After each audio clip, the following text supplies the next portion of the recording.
197. That's the number of signatories to the UN Framework Convention on Climate Change. They are choking our planet. This is code red. Nature cannot pay the price any longer. Each of them has their own concerns and interests, which makes reaching any consensus a huge challenge. Let's take a look at some of the main stakeholders and negotiating blocs engaged in the 2022 UN Climate Conference, COP27.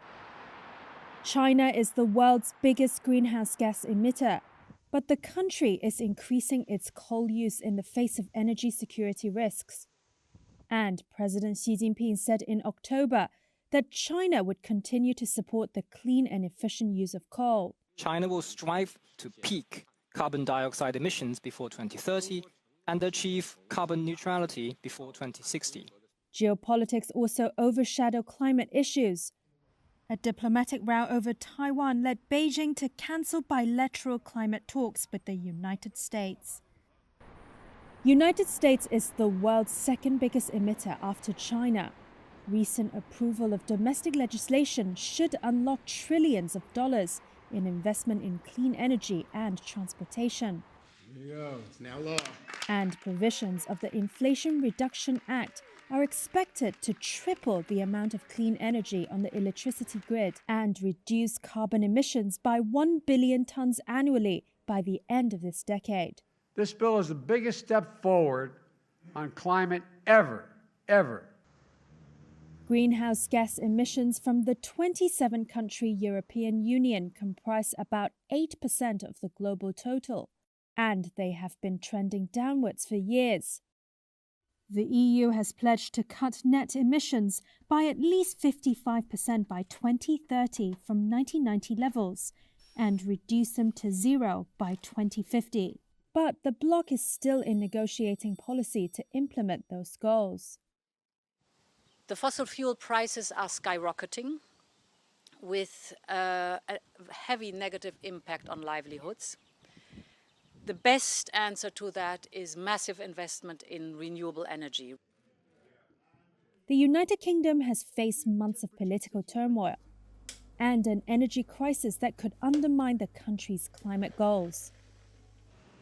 In 2019, Britain pledged to reach net zero emissions by 2050 and last year committed to a 78% reduction by 2035 compared with 1990 levels. But in October, it announced a new round of oil and gas licensing in the North Sea, insisting it would not interfere with its climate ambitions. It's unclear how Prime Minister Rishi Sunak will pursue energy policy. Brazil, South Africa, India and China make up the so-called basic countries, the bloc of populous, fast-developing countries with highly polluting economies. Each has asked rich countries for more climate financing and demanded that wealthy countries that have contributed the most emissions historically have a greater responsibility to address the problem. India has resisted renouncing coal. Brazil is expected to spearhead negotiations detailing rules for carbon credit markets as it seeks to monetize its vast forests. South Africa is racing to conclude a side deal for the EU, United States and other nations to provide it with $8.5 billion to transition from fossil fuels to renewable energy.